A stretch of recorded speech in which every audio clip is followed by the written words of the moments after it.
తాకట్లో ఉన్న మీ బంగారాన్ని విడిపించి ఆ రోజు ఆన్లైన్ రేటుకి కొంటాం. Sharma gold company.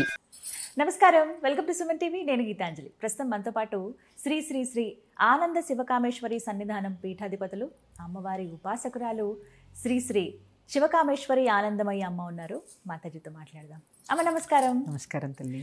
స్నానం ఆచరించటం, ఇందులో చాలా సందేహాలు ఉన్నాయని అడిగారమ్మ. నాకు ముందు ఆశ్చర్యం అనిపించింది. స్నానం చేసే విధానం ఏముంది, మనం చక్కగా శుచిగా శుభ్రంగా స్నానం ఆచరించండి, తర్వాత దీపారాధన చేసుకోండి, అయితే తలకి స్నానం లేకపోతే పైకి పోసుకోవటం, ఇలా చెప్తూ ఉంటారు. కానీ ఈ విధానంలో కొన్ని నియమాలు ఉంటాయి, అవి పాటించకపోతే చేసే పూజలు కానీ లేకపోతే ఏమైనా వ్రతాలు చేసుకున్నా ఫలితం ఉండదు అని విన్నానమ్మా. ఇది ఎంతవరకు నిజం? ఇలా కూడా ఉంటుందా? తప్పకుండా తెలియజేస్తా. యాదేవి సర్వభూతేషు విష్ణురూపేణ సంస్థిత. నమస్తస్యై నమస్తస్యై నమస్తస్యై నమో నమః. శ్రీమాత్రే నమః. సుమన్ టీవీ వీక్షిస్తున్న ప్రేక్షకులందరికీ శ్రీమాత్రే నమః. స్నానం. ఈ స్నానము మన హిందూ ధర్మంలో చాలా ప్రత్యేకతని సంతరించుకుంది. చూడండి, ఉగాది నుంచి మొదలు పెడితే పండగలు వస్తూ ఉంటాయి. చైత్రం, వైశాఖం, జ్యేష్టం, ఇట్లా ఆషాఢం, శ్రావణం, అన్నిటికీ స్నానాలే. ముఖ్యంగా కార్తీక స్నానం, మాఘ స్నానం, మార్గశిర స్నానం, ఇట్లా స్నానానికి చాలా ప్రత్యేకత సంతరించుకుంది. ఇక స్నానం చేసే సమయాన్ని బట్టి కూడా దేవస్నానం, మనుష్య స్నానం, రాక్షస స్నానం అని 3 స్నానాలు ఉన్నాయి. ఉంటాయమ్మా? ఉన్నాయి. మరి ప్రదోష అంటే తెల్లవారుజామునే బ్రాహ్మీ ముహూర్తంలో చేసేటటువంటిదే దేవస్నానము. దేవతలు ఆ సమయంలో స్నానం చేస్తారు. అందుకే మానస సరోవర్లో తెల్లవారగట్లే నక్షత్రాలు వచ్చి వెళ్ళిపోతూ ఉంటాయి. ఇది దైవీ స్నానం, దేవతలు చేసే సమయంలో చేసి మనం కూడా చేస్తే. అందుకే కార్తీక స్నానాలు ఎప్పుడు చేస్తారు? సూర్యోదయాత్ పూర్వమే చేయాలని నియమం. అసలు ఎప్పుడు కూడా సూర్యోదయాత్ పూర్వమే చేయాలనేది ఎప్పుడు ఉండే నియమం అనుకోండి. కనీసపక్షం మన గృహస్థ ధర్మంలో కొన్ని కుదరకపోవచ్చు కాబట్టి ఇట్లా కార్తీక మాసం అని కొన్ని ముఖ్యమైన మాసాలైనా చేస్తే మంచిదని చెప్పుకుంటాం. ఇక మనుష్య స్థానం కనీసం 8 గంటలు. 8 ఎందుకంటే సూర్యోదయం అయిన తర్వాత ఒక గంట అన్నారు. ఇక మరీ మధ్యాహ్నం 12ంటికి చేస్తే రాక్షసులు తిరిగే సమయం రాక్షస స్నానం. అప్పుడు రాక్షస స్నానం అది. రాక్షసులు ఆ సమయంలో తిరుగుతారంటారు కదా 12 గంటలకి. అది అందుకని రాక్షస స్థానం అంటారు. ఇట్లా ఎప్పుడైనా కూడా స్నానము కనీస పక్షం మన ధర్మాలను అనుసరించి 8 గంటల వరకు చేసే ప్రయత్నం అందరూ చేయాలి. ఈ స్నానం అనేది ఎందుకు చేస్తాం మనము? శరీర శుద్ధి కోసం. ఎందుకంటే చర్మానికి కొన్ని వేల మృతకణాలు పుడుతూ ఉంటాయి, చస్తూ ఉంటాయి. వాటి అన్నిటికీ శుభ్రం చేసుకోవడానికి, లేకపోతే దుర్గంధం వస్తుంది శరీరం నుంచి. అందుకని స్నానం అనేది ఖచ్చితంగా మనం చేస్తాం కదా. ఇక ఈ స్నానం చేయకపోవడం పాపమా? ఖచ్చితంగా. ఎందుకంటే అంటే స్నానం చేయకుండా మనం వంట చేసే అగ్నిహోత్రుని కూడా ముట్టుకోకూడదు. స్నానం చేసి చేయాలి వంట. ఎందుకంటే వంటని ఏమంటారు? శుచిగా రుచిగా ఉండమ్మా అంటారు. శుచి మన దేహానికి ఉండాలి, మనస్సుకి ఉండాలి, అక్కడ పరిశుభ్రత కూడా పాటించాలి. ఇలా చూసుకుంటే స్నానం చేయకుండా మనం ఏదీ చేయకూడదు, ఏ పని చేయకూడదు. రాత్రి నిద్రపోయి లేచిన తర్వాత, ఎందుకంటే అమ్మా కొన్ని పీడకలలు వస్తాయి మనకి నిద్రలో, అవునా? వెంటనే అసలు మామూలుగా పీడకలలు వస్తే వెంటనే లేచి స్నానం చేసి భగవంతుడికి నమస్కారం చేసుకోవడం అనేది ఉత్తమమైన క్రియ. అది అలా చేయలేనప్పుడు కనీసం లేచిన వెంటనే ఆ పీడకల యొక్క ఆ యొక్క ప్రభావం మన మీద ఉండకుండా వెంటనే స్నానం చేయాలి. ఇలా కళలకు వచ్చే దోషాలు ఇవన్నీ కూడా ఉంటాయమ్మా. ఎందుకంటే జాగృత్, స్వప్న, సుషుప్తి అనే అవస్థల్లో ఉంటాం మనం. ఈ అవస్థలన్నీ పాటించి ఉదయం లేస్తాం. అందుకని ఖచ్చితంగా స్నానం చేసిన తర్వాతే వంట ప్రారంభించాలి. మన ధర్మంలో స్నానానికి అతి ముఖ్యమైనటువంటి ప్రాముఖ్యత ఉంది. మాసాలు బట్టి చూసుకుంటే కొన్ని మరీ ముఖ్యంగా నదీ స్నానం, సముద్ర స్నానం అని కొన్నిసార్లు చెప్తారు కదమ్మా ప్రత్యేకంగా.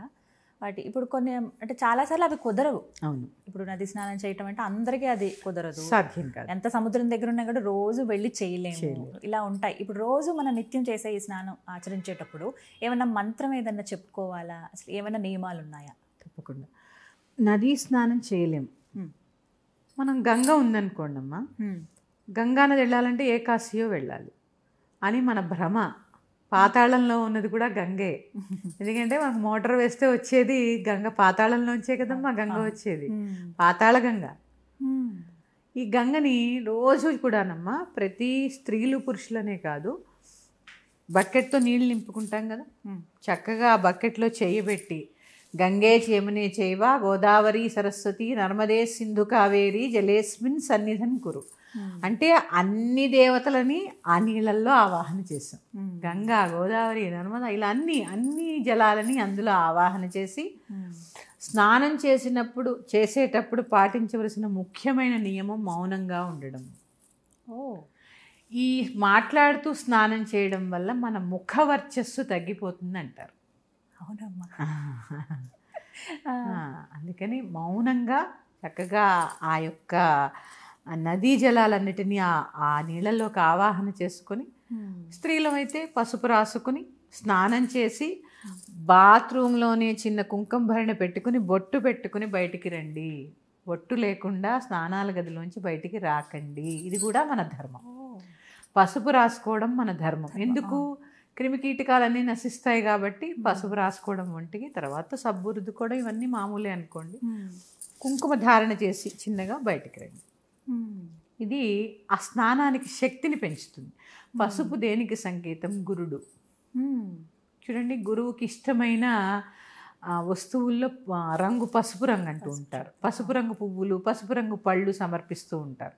ఈ పసుపు చక్కగా రోజు రాసుకుని స్నానం చేయడం వల్ల గురుబలం పెరుగుతుంది. గురుబలం ఉంటే అన్నీ ఉన్నట్టే. నవగ్రహాల్లో గురువు యొక్క అనుగ్రహం ఉంటే అన్నీ ఉన్నట్టే కదా. అందుకని తప్పకుండా పాటించండి మేము ఈ శ్లోకం చదువుకోండి. దానివల్ల అమ్మ ప్రతిదీ ఇమీడియట్గా రిజల్ట్ కనపడక్కర్లా. మనం కష్టంలో ఉన్నప్పుడు మనల్ని ఇలా ఎత్తి పడేసేవి కొన్ని ఉంటాయి. అదే భగవంతుడి యొక్క లీలలు. ఆ లీలలు కాపాడాడు అనుకుంటుంది. ఇలాంటి చిన్న చిన్నవి చాలా రక్షణ కలిగిస్తూ ఉంటాయమ్మా.